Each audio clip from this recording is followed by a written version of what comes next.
Well, the clock is ticking and the day is running by, closer than ever and more interesting than ever. The 2023 general elections are less than a year away, and Nigerians are gearing up for yet another democratic transition of power. Now, earlier today, Nigeria's vice president, yes, sitting vice president, Professor Yemi Osinbajo announced his ambition to become president. Osinbajo's declaration came barely 2 days after Minister of Transportation Rotimi Amaechi announced his bid to succeed President Buhari. The ruling All Progressives Congress has big players in the fray. The opposition People's Democratic Party also has powerful players vying to become Nigeria's next president. These are the times pretenders are separated from contenders. Who is what? Only time will tell. Welcome to VSA, an excited Monday morning.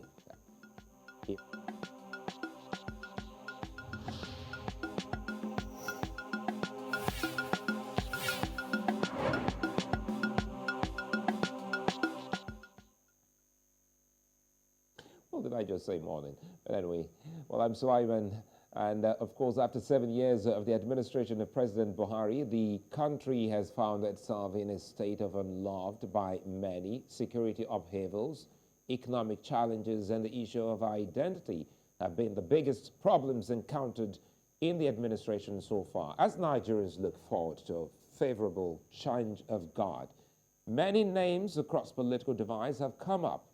In the ruling APC and PDP, more than 10 Nigerians have signified interest in the presidency, and there are aspirants from other political parties. A current vice president and the minister of transportation, current state governors, and lawmakers have all thrown their hearts in the ring. The coming weeks will leave Nigerians with their choices as the aspirants advance their plans and strategize. Ayobami Oyalowo, who's a political and development economist, and Ezekiel Nya-Etok, Director General, Nigeria First. Join me now. Gentlemen, good to see you both, and thanks. We looked forward to this moment. Ezekiel, I remember when we had this conversation then, both of you. And let's start with you, Ezekiel. Any surprises on the declaration by Vice President Yemi Osinbajo? Effectively, no, not surprising, but not interesting either. I think as we progress, you'll know why. Well, I can wait. I'll pose the same question to Oyalowo. Well, let us in. Were you surprised? Was it something you expected? Well, I wasn't surprised because we've been inundated with he will declare tomorrow, so we were expecting it. It was not a matter of if or if not. It was a matter of when. So it's good that he's finally done it, and now we can all now know that, okay, yeah, he's one of those people who want to be president to succeed his boss. And so I'm not surprised, and I'm waiting to see how it all develops. Let's dig in deep, Ezekiel Nya-Etok. Now, this is one man who's been the vice president for 7 years, vying to become president. Some Nigerians have said he can't be exonerated from the failings of the current administration. Will you say these affect his chances? Yeah, the very first thing is that you must understand there are two things. The very first thing is the responsibility, and then there's the integrity. You are elected as a president in waiting when you're a vice president. What that means is that you are someone that, look at, we had a case in point where we had Dr. Ebele Jonathan, and unfortunately the boss died. And it was incumbent upon him to step in and be the next president of the Federal Republic of Nigeria. What I'm trying to say is that when you are a vice president, there is the responsibility on one hand, and there's the integrity on the other hand. The nexus between the two is that where you find that the train is heading in the wrong direction, it's the oath of office you've sworn that makes you to say, no, stop. Especially if such a train is heading in a cataclysmic direction. You have to tell them to stop. And if for any reason in the world they refuse to heed your advice, integrity immediately kicks in. And integrity says, sorry, I can't continue. Things got to be run the right way or I will not be part of it. But when you sit down and you watch it go, I'm going to believe that the trajectory is your agreement, is what you agree with and what you are comfortable with. So I'll ask myself, if that trajectory is good enough, I'll let you continue or I'll give you my mandate. But if that trajectory, in my opinion, is awful, woeful, unacceptable, nothing will allow me to accept the excuse of, oh, I was just a spare tire. By constitutional, I couldn't do anything. Nigeria is bad. I'm now coming to fix it. Why you tell that to the Marines, not to me? Well, listening to you tells a whole lot, the feelings of some section of Nigerians. I bring in Ayobami here. That declaration speech contained a few achievements. Do you think being the being the vice president in the current administration is an advantage or otherwise for Vice President Osinbajo? Oh, well, for me, I don't want to make it about Osinbajo alone because, like you rightly posited earlier on, we have about, I think, Osinbajo, about 4 now or 5 candidates from, aspirants from the APC. So, however, talking about the vice president, whether it's an advantage for him, yes, it is an advantage. He has been there for 7 years. He has worked with his boss. And I think he knows best than most people what they are doing and what they could do better. You see, I see Nigerians, we like to pretend morality. And that aches me a lot. When you hear people say, oh, you should have resigned, you should have get out, you ask yourself, how many of them have resigned where they are working when things don't work for them? Nigerians are pretentious holiness. We like to pretend morality that we don't have. For me, I would say, as a vice president, there are constitutional limitations for him. He does not run the country. He's only given assignment based on the desires of his boss. And if you go out of that, we saw how that happened with Obasanjo and Atiku's candidature, how it was a distraction for Nigeria, so that we are having to see the president and the vice president fight personal battle at the expense of running the country.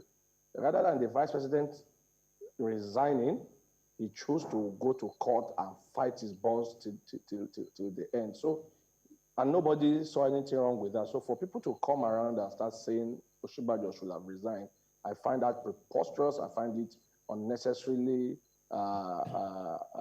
holy, because Nigerians will like to pretend and tell people to do things, give them medicine that we will not take, given the same situation, because I will not resign if I was the one. So I will not come and tell another man to have resigned. It's lies. So quickly here, allow me to jump in here. Before we move to Ezekiel, let's stay with you a bit and quickly here. The APC, because you said let's look at some of the other candidates. The APC has Roches Okorocha, Yahya Bello of Kogi State, Bola Ahmed Tinubu, Orji Uzor Kalu, and others all vying for the seat. Perhaps let us in on how you see the primaries panning out on the day. Well, it will be an interesting primaries. If you remember 2014 primaries, we had this president now, then as the aspirant. We had Atiku Abubakar. We had Rabiu Musa Kwankwa. So we have this same Rochas Okorocha. And we have the late publisher of leadership newspaper, Ezekiel, Isaiah. Yeah.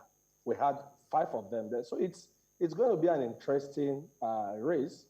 For me, I like to see a situation where they slug it out, and then, like we always say in good spirit of sportsmanship, let the best man win. And if the party does what is right by allowing a level playing field of and a free and fair contest, I believe whoever wins will get the support of the remaining candidates. So it's a good idea that we're having a lot of them. That means there's something in there, and then it means everybody will have to show, like we say in the local parlance, you will show working. So it's a good thing. It's actually a welcome idea to have a lot of people wanting to slug it out in a contest, because Nigerians actually want plurality of ideas. You don't want to narrow things down and say it has to be just this or this. So it's good. And for the other party too, I'm sure they have a huge number of people too. That's the PDP. So it's a good idea that we're having a lot of people showing interest. However, what one will advise any of the party with plurality of candidates is that they should allow a free and fair contest, so that there will be no unnecessary acrimony that will affect whatever the outcome of the result will be like. Well, we'll come back to Ezekiel, but before we start talking about Amaechi's aspiration, listening to Ayo, I want you to also weigh in on what, if you can hazard, a guess, let us in on what you expect to see on the day, because these are big names. As people will say in our political space in Nigeria, tested individuals, no mean name here, Rochas Okorocha, Yahya Bello, Bola Ahmed Tinubu, Orji Uzor Kalu. Now, that's just for the APC. What do you see on the day of primaries for the ruling APC? I think you keep leaving out Dave Umahi from the APC too. Dave Umahi of Ebonyi State, absolutely. Yeah. Okay, before I get into that, let me just talk to my brother Ayo a little bit. All right, go ahead. Ayo, it wasn't people that say, it was architect Nya-Etok that said that he could have resigned. And maybe before you cast aspersion on people being pretentious, you may need to go and find out a little bit about my background. It was not people that said, it was architect Nya-Etok seated here that said. And like I said, if you dig a little bit into my background, you'll know that there's nothing pretentious. In Akwa Ibom, in Nigeria, I am known for the principles I stand with. That is why I have never accepted any public appointment in my life. Everything I do is strictly voluntary, free, and not paying, so that I can walk anytime I feel it's gone against certain principles that I will not compromise. So it's not people that said, it is architect Nya-Etok that said. And if you research and you still think that I'm being pretentious, then that's a conclusion that I will have to live with, because it's an opinion which I have no control over. Back to the primaries of APC. I can almost say, like a prophet, that there's going to be a problem. Why am I saying that there's going to be a problem? There's going to be a problem because somewhere along the line, they are going to try to ask for them to have a consensus and not to go to the field. And in trying to have a consensus, because of the current electoral act that says before you can have a consensus, everybody that is on the ballot must willingly agree and in writing. And I know, I'll say this with every sense of responsibility, and you can play back this somewhere along the line, that there are one or two people that will not step down. I want to tell you that definitively. And because they will not agree to step down, the option is to go to the field. And if you are to go to the field with this array of people, it's going to be a combination of money, the sort of money that you can't even begin to think of. And number two, there's going to be an issue of which is the list that they are going to use, the Congress list, or what they are going to use for the primaries, because it's most likely going to be indirect primaries and not direct primaries, because the backbone for direct primaries is not there. So I think that what APC, in my opinion, I'm not in APC, sooner or later you get to know that, should do long before, probably should have been long before today, but as fast as possible, is to get to see how they can bring up certain criteria early enough, because people have already spending so much of their money And to stop them might be very difficult. The very first thing they should have done was zoning, so that you can maybe, if possible, still micro-zone, if they can use policy to be able to narrow the gap. But if they don't manage the process very well, the people involved are such heavyweights that if one or two decide that they cannot take it and they choose to leave the party will have a mega dent on it. How they will survive, I don't know.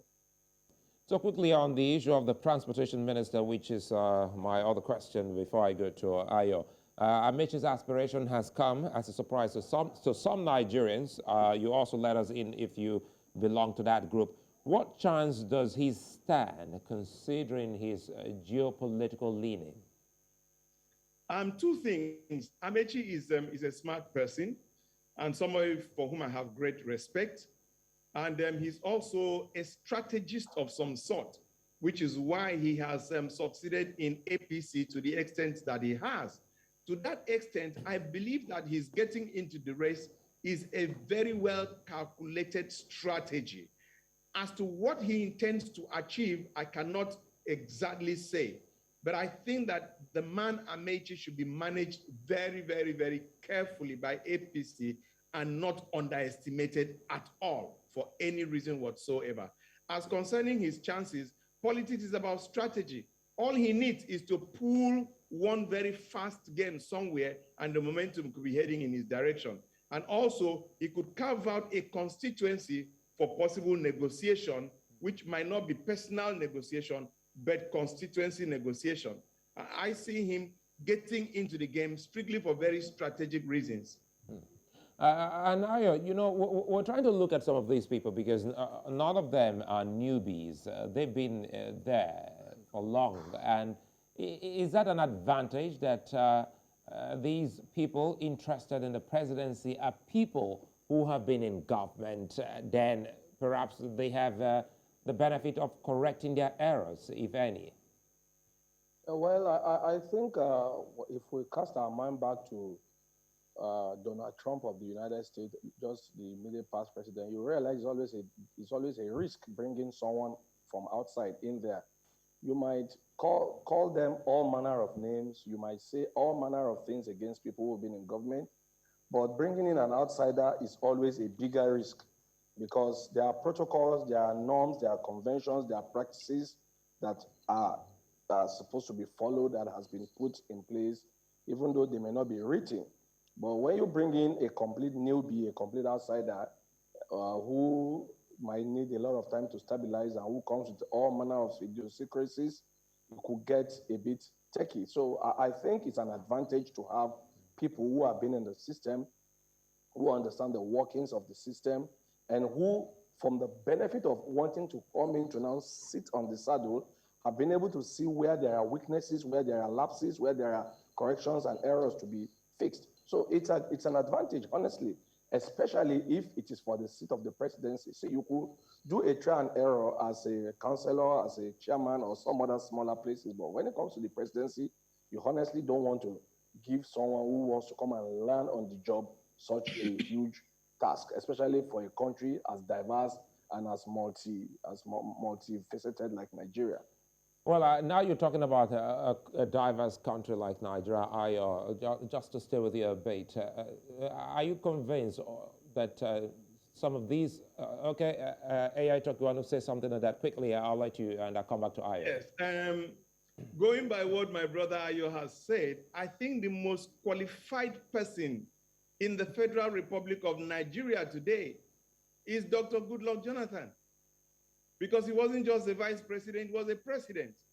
So I don't know if my brother Ayo will be willing to vote for Dr. Jonathan if he goes to be a presidential candidate of the PDP. If, that is if, well. Right now we are not talking on ifs and if or maybe. We're talking on people who have publicly said we want to run. So let's. No, but I'm just asking a friendly banter. What do you think? Would you vote for him? No, I wouldn't vote for Goodluck Jonathan. But he has the best experience as a president, not even as a vice president. He's the only one in Nigeria, a president who has the legal right to You contest. know, I love the banter. Let me allow Ayo say. Ayo, go ahead. Let me hear you, Ayo. Okay, you are asking a question, and you wanted to take me another question.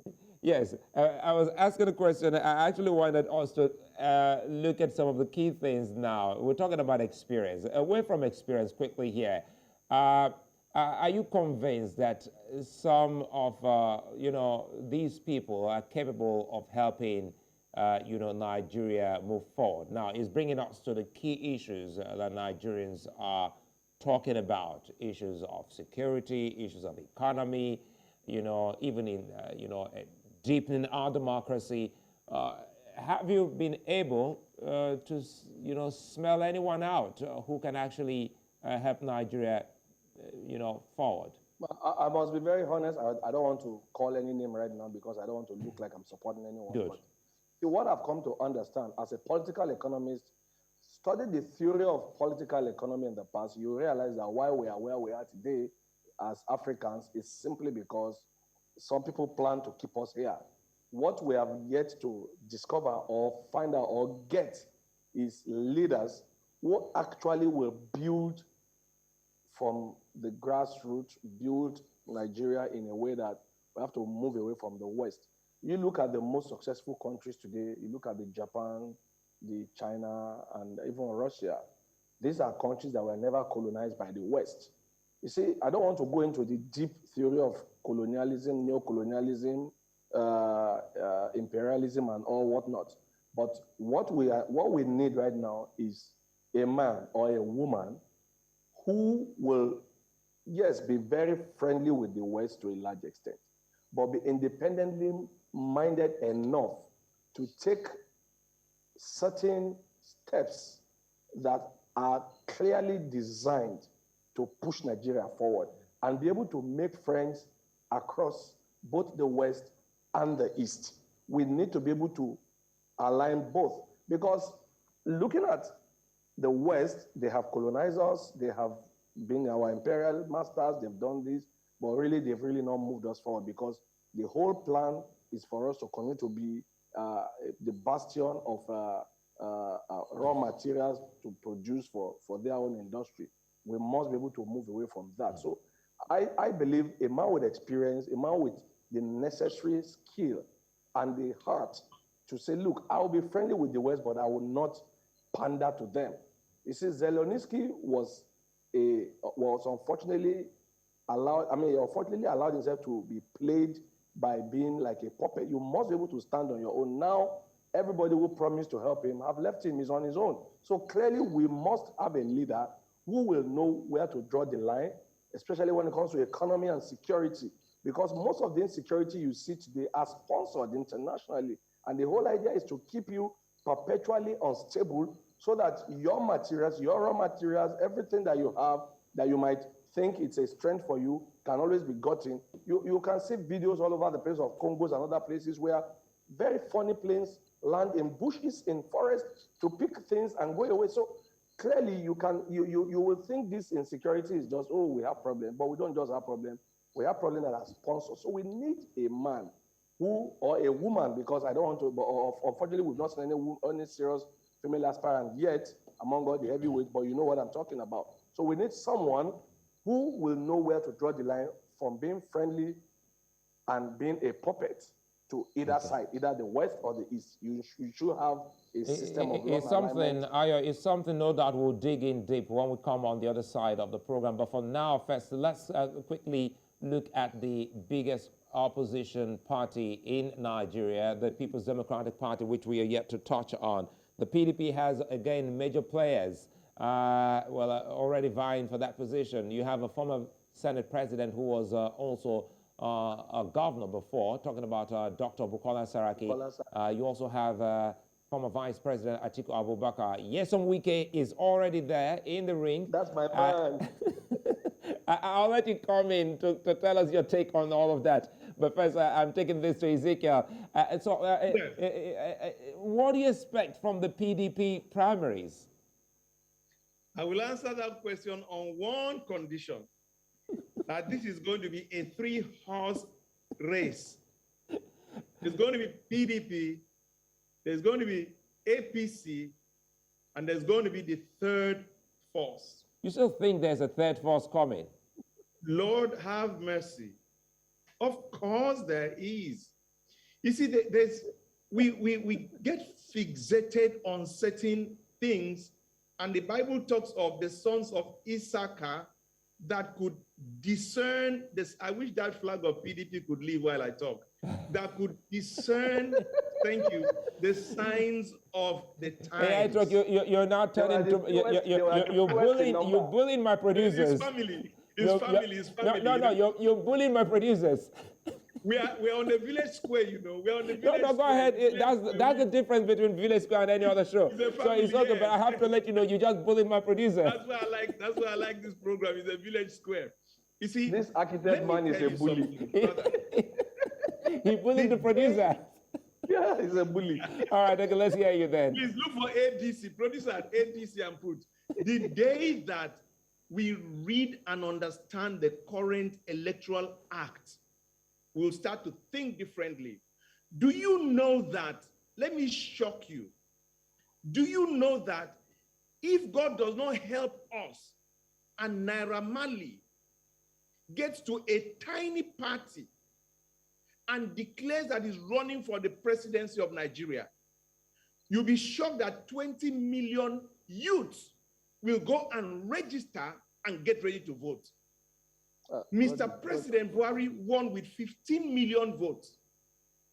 I want to tell you that if I had a meeting in Lagos about a week ago, less than a week ago on Sunday, and the people, the entertainers that were in that meeting, we were just about 18. And then another meeting was held about 2 days ago, and another one would be held in. By the time that Davido comes on board with Burna Boy, with 2Boy, with Macaroni, with just 10 of them, and say, gentlemen and ladies, we are moving into this party, and we want the youth to go and register. Brother, that party will get 20 to 40 million votes. We don't understand the current electoral act that we have. What we should do is to pray that there are sane people that will navigate and guide these young people in the right direction so that they take the right decision.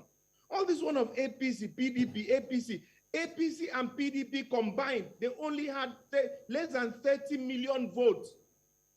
I want to tell you that one young person alone, because in the past they used to say, our vote won't count, our vote won't count. Now with the current electoral act, we are mobilizing the young people. We are telling them your vote will count. We are telling them it's about your future. We are telling them come on board. And these guys are starting to say, what? We got into a room for over 3 hours. They sat and they listened. And they're like, wow, in the next less than 2 weeks or 3, Nigerians will be shocked at what is going to start to happen. All this story about APC, PDP, you do the same thing the same way, you get the same result. We should no longer talk in terms of experience. We should be talking of relevant experience. The experience that has made us the poverty capital of the world, that gives us no future, is not the experience that we are looking for. We are looking for relevant experience. I was a vice president. I was a commissioner. I was a member of the House. During all these tenures, what was the projection, the trajectory of Nigeria, positive or negative? And you're coming back to tell me about the experience. Which experience? Do you have structure? What structure do you have? The structure in election is people. And if you can stand up and activate 10 million, look at what Big Brother does. The youths are not interested. They just entertain themselves. But the moment you can stand up and show the youths that this is your future, take it and run with it. Whosoever can activate that base is winning 2023. I can tell you that for a fact. I'll take a moment. When I come back, I'll let Ayo react to that if he agrees, because Ayo is also someone who is a great canvasser, you know, for many years, a big Nigerian youth that a lot of people look up to. He should be able to tell us whether that is doable in politics. And then we'll also talk about the qualities and things we should look out for in these candidates without even talking about their names. That's when we'll return. Stay with us.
Well, if you just joined us, you're welcome. You're watching Village Square Africa here on News Central Television, broadcasting to 54 African countries and beyond. And we're looking at Nigeria's coming elections and happenings that may shape the 2023 elections. Nigerians have a date with destiny in 2023 as yet another opportunity to make a political difference through the ballot presents itself. Now, new voters have been registering, and the build-up to the election has been just as expected, high-powered.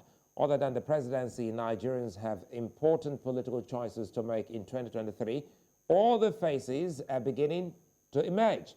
And I have with me architect Ezekiel Nya-Etok and Ayobami Oyalowo to look at this. Before we went on that break, Ezekiel actually started talking about the possibility of Nigerians having a third force.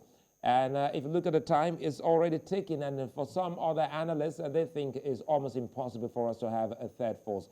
Ayo, this is where you come in, listen to his analysis of the young and vibrant Nigerian youth and how they can actually plow in their energies into this.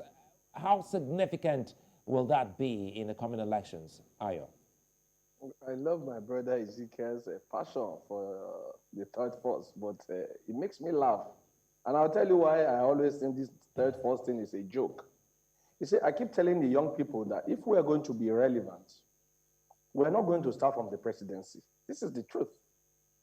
Every 4 years, they come with this third force joke, and I tell them, you people are not serious. If you really want to be serious about the third force, we have 3 levels of government. Nobody ever bothered to think about the fact that the closest to us is the local government. Nobody cares about the governorship elections. Everybody wants to be president, and it's not going to work that way. You don't start to build the house from the top.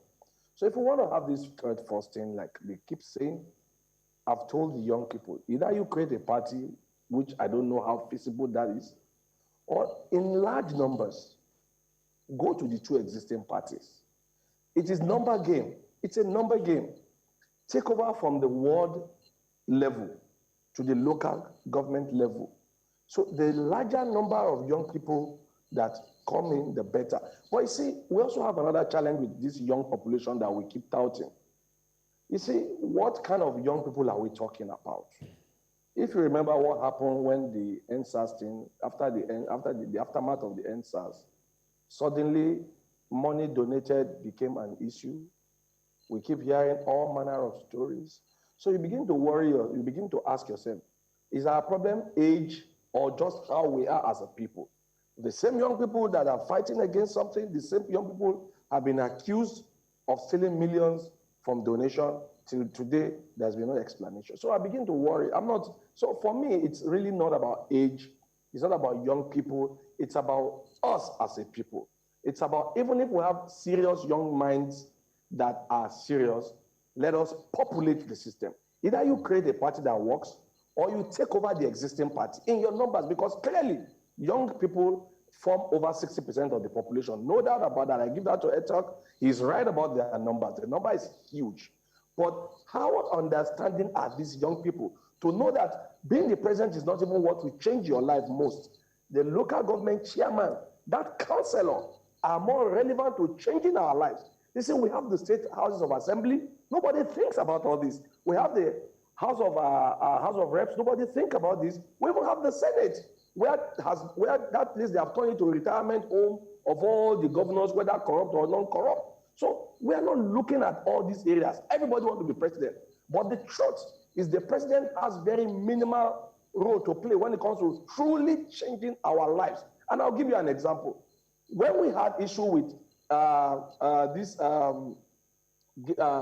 separation of power between the state and the courts, the legislature and the court, the president did what you call an executive order, but it didn't fly through. Why? Because the president's power is limited. The people who actually will have done that is the houses of assembly, both the Senate and the Rep. Then you also know that before you change any aspect of our constitution, you need 2/3 of the states' houses of assembly, that's about 24 states' house of assembly, to accept and pass whatever law is passed before you can change our constitution, any aspect. So nobody is thinking, everybody wants to be president. But see, the real places where we have problem, nobody is bothered about it. So these are my own problems. These are my challenges. If we're going to push the young people, let us educate them to see where they can actually make more difference. Not everybody becoming president. Honestly, presidency is sweet, but the best people who touches our life is not the president. There are those people who are closer to us, from the state houses of assembly, from the local government, from the councillor, and all whatnot. We need to begin to look at that. Not every 4 years we talk about this third force, and then when they lose, they come back again another 4 years. It's not about third force for every 4 years. It's about this third force actually taking charge of the most important aspect of our lives that truly, truly will make a difference to us as a people. Well, now that brings us, to some of the other, issues that Nigerians are itching to hear, especially as we have both of you here. Nya-Etok is also a leadership consultant and an expert there. What should Nigerians be looking out for in these aspirants and potentially candidates? Very first word, relevant experience. Relevant experience. Without that word relevant, you make nonsense of the word experience. Relevant experience. These people who are experienced in speaking loud and saying nothing, these people who are experienced in state capture, these people who are experienced in ripping our system, in the political system that has no consideration whatsoever for the poor, which is against the spirit of the Constitution, chapter 2, section 14, subsection 2b, that says that the security and welfare of the people, and we know what the people means. It means the most vulnerable, who are the generality, over 80%. The security and welfare of the people shall be the primary purpose of government. Now, if these people are experienced in that, we need them. But you do the same thing the same way, what you will get is the same result. Are we happy where we are today? If the answer is yes, you don't change a winning team. If the answer is no, you do two things. One is that you do renovation. If the crack is so much that you cannot do a renovation, you do a pull down, complete pull down. That is the sensible thing to do. So as of today, we need relevant experience. What is experience in what? Number one, understanding the present global trend, which is that human capital is the most important. Number two, understanding that the youth of this country are more than the oil of this country. You can look at the companies that we call the unicorns. You can look at global trend. You can look and see that Nigerians are about the most gifted in the whole world in the area of technology. There's a reason that the owner of Facebook, Mark Zuckerberg, came to Lagos. Look at the analytics, and you will see that Nigerians, before they excel in 419, there is something, there's a skill, there's a mindset they have that they need a man that can turn that mindset in the right direction, who understand ICT, who understand blockchain technology, who understand the way of the future. That is the sort of person that we need. And if you look at all these people, what they have is structure. They have money. They have experience. They've been there. Will they take us out? The answer is no. So Nigerians should look for that man, that woman, that boy, that girl that comes with a new soundbite, that is progressive, that is service-oriented. People who see public office as a means to seeking public office, do you understand me? As a motivation for seeking public office and not that of state capture. We need a complete paradigm shift. Nigeria needs a complete move away from all this. Let me butt in here before we bring in Ayo. And how does the voting public know those with this kind of experience you're talking about? Keep in mind, I'm saying this vis-a-vis what Nigerians got into the last time. They thought that the problem of security with the last administration of Goodluck Jonathan will be solved if a former military general comes in. And here we are today. It looks like even normal, if not worse. So how can the people recognize that experience? I'll tell you, Nigerians globally are ranked amongst the most intelligent. Both the IQ intelligence and what you may call the native intelligence. All they need is the people to give them the right leadings and directions. We have been too silent for too long. That's why some of us have stepped out to start to engage with Nigerians and talk to them. And number two, for the first time, I want to thank INEC. You know, we've not taken time to see what is in that guidelines. In the past, you'll finish primaries towards December and drag. And once you're able to open your eyes, it's election. But APC and PDP are going to face young minds who are going to have over 3-4 months of rigorous debate, sensitization, opening them up to possibilities, to what they want to do.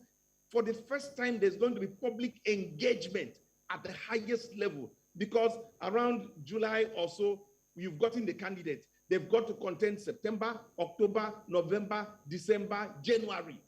And what do you think is going to be happening this time? There are going to be debates, and Nigerians are going to watch. Come and tell us you won't debate. Nigerians are going to push you aside. We have enough time. You know, my brother Ayo, we agreed somewhere. I'm trying to remember. There's something he said, and I agreed with him. He skipped me because he's like to also agree in village where you agree and you disagree. But let me tell you something. My brother Ayo, the incumbent does marathon. The opposition, they do dash. And the fact that we missed the last time, you know, in 1999, Abacha had come, IBB dribble. Abacha came, dribble. This one came, dribble. And Abdul Salam came and said, I'll leave in 12 months. People said, tell that to the Marines. We've heard that before. And what happens? Boom, it happened. And as a result of it happening, what happened? There was a change. Number two, PDP said we'll rule for 60 years. You can't remove an incumbent. This is the way it's been. APC came like a wild wind. Boom, they removed them. Now these people are forgetting the benefit of hindsight, that Nigeria is an anti-climax country. Things happen overnight. And they are so comfortable. Oh, APC, PDP. I'm telling you that the third force is going to flog them out, and we are ready for them. Well, this is where I bring you in again, and it has to do with the same question, but this time Nigerians are in want of how they can recognize these same people, especially those you also mentioned, you know, those that are vying for the grassroots. But you know, grassroots. But now we're talking about the presidential election. How can Nigerians recognize that man or woman with the requisite experience and wherewithal to drive the ship? Well, my brother in York said something that that people should really put mind on. He talked about the length of time. The length of time. So clearly Nigerians will have enough time to question whoever becomes the candidates, to ask questions, to scrutinize them, to take them to task. And whoever they find relevant, like you said, relevant experience, but not just relevant, whoever has the wherewithal. Because you can have relevant experience and not have the wherewithal. Because see, maybe because I'm a bit closer to people in government now, I've seen a lot of difference from talking from outside, hey, we don't go green mentality, to the reality of no matter how you come with your fire, see, the system has a way of cooling you down. So the person must have the relevant experience, but also have the wherewithal, because you are coming to confront a behemoth. Trust me, I mean a behemoth.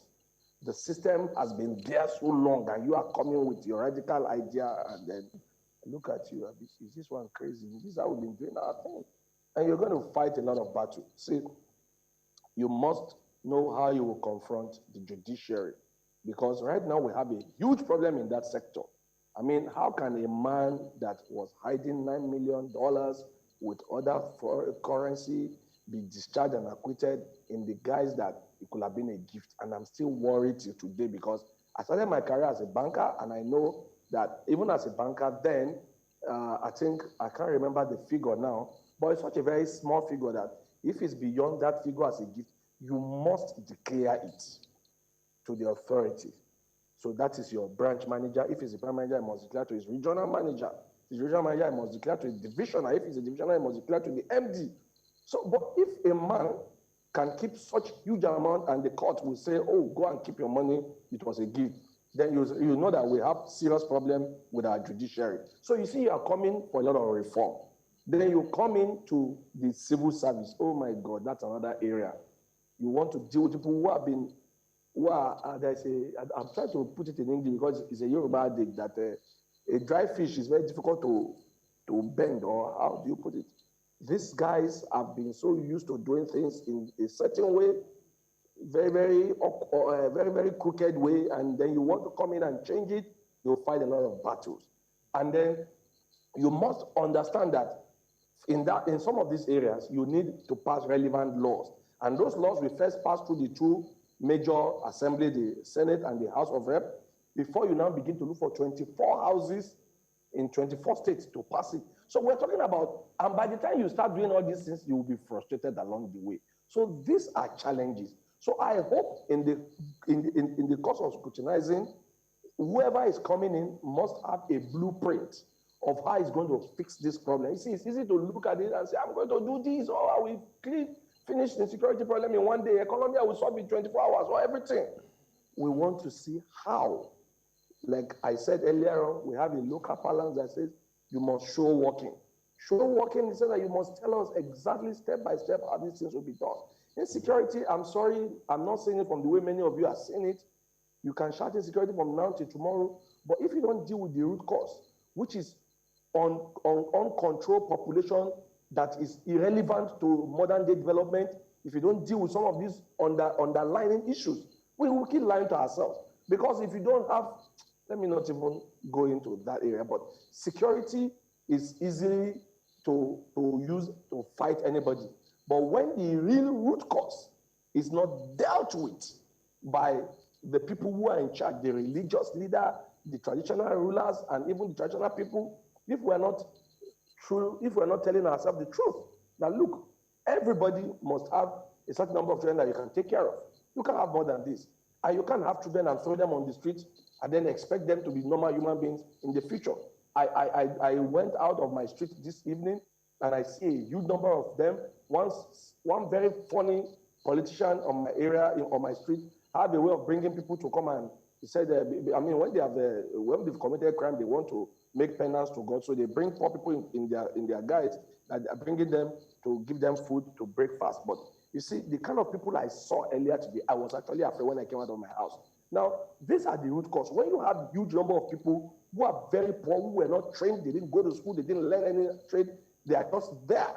You are setting up yourself for danger in the future. So security is easily dealt with by mouth, but the root cause, if it's not dealt with, we are joking. So to recognize who will be who will be the best leader to deal with Nigeria and handle us into the new, from 2023 and above, someone must show us how he or she will handle these things, because they are delicate issues too. Some people are traditional. Let's see if we can do this. I don't know if we can do this in about. Sorry again to bot you there. To bot in there. It's fine. Yeah, sorry to bot in there. But again, we're almost out of time. We can do this in 3 minutes. Let's start with Ezekiel, and we'll come to you and close. And it's how important, because I think the president once made a statement in an interview about revealing his choice of a successor. So, how important is the opinion of President Buhari or choice at this point? It's fundamental human right, and for me to waste my precious 3 minutes on it, is his right. He has a right to choose somebody. The Nigerians would say, oh, you did so well that whoever you choose will continue. That's their prerogative. But if Nigerians are saying, oh Lord, can 2023 just come tomorrow? Make this man just go back to Daura enjoy his cows. Please, Lord, help us. Then whoever he chooses is like, bros, you can as well carry the person you choose to be your farm manager. Leave us alone. We are through with you. Please leave us alone. So rather, if you permit me, I would like to conclude on my own agenda. I beg of you. I wanted to agree with my brother. I forgot, but I remember what it was. You see, there is biological age and there's mindset age. Biological age is irrelevant. Mindset age is what is important. What that means is that this young boy who is 30 years, and for the past 10 years, he has been carrying the bag of honorable, and he has learned all the mannerisms and all the mindset of honorable who is 70 years. That guy is 30 in age, but in his mindset is 70. Then there could even be a 70-year-old man who feels that, look, I've lived my life in a way I've not thought of others. I've lived my life selfishly, and this future belongs to the young people. Why can't I be a door opener for them? Why can't I come in to groom them for responsibility transfer? Why can't I think of them? God has given me that privilege to live up to 70, but will they live up to 50? God help me to work with them. All right. That man will have the mindset of a 20, 30-year-old. Let's quickly bring in Ayo here so that we can close. Ayo, your take on. Your question is whoever President Buhari nominated. Does it count? Does it matter? I think it will only be relevant for the primaries in the APC. It doesn't matter in the general election because he cannot choose for Nigerians. Even for the APC, I don't think it will be very, very important because clearly all these gladiators have, like my brother said earlier, they've been spending their money. And if you think you want to force somebody on them, maybe you should have done that earlier. So I don't think President Buhari will force anyone on the party. And even if he decides that he has a preference, well, that is how far it goes. The party will decide if they want to do a consensus or they want to do a primaries. But even if you want to do a consensus, everybody must accept the consensus. If one person does not accept, they must go for a direct election in the primary. So I don't think it will be that relevant. And the final one here, the very final one here for you, Ayo. Are you going into the elections looking at representative or representation democracy? You mean for me or the parties? For you, are you running? Yeah, I am running. I'm running for the House of Representatives if God wills. Now, you want to tell us on their what platform? Yeah, I want to go under the platform of the APC if they give me the ticket. If they don't give me, I go back to my house. And then I keep hoping that Nigeria will be better. Because like I told you earlier on, I've said that everybody wants to be president, but I think there are more important roles than just being president because these are areas where Nigerians are not looking at. And I hope if I get the ticket and I get the nomination, by the grace of God, I hope that I will be able to live the truth that I've been preaching. Well, at some point in time, we'd like to have you both here on the square. Many thanks for being such a nice company, Ayobami, Oyalowo, and Ezekiel Nya-Etok. Many thanks for being there for us all the time. And to our viewers I enjoy this bullying. Producer. I like my producer, I think my producer will be back again with the flag. We now know how to scare Nya-Etok. Once he's talking, I want to push him out. We bring him teach your producer to deal with him. Okay, then. Thank you very much. I'm Sulaiman. Bye-bye.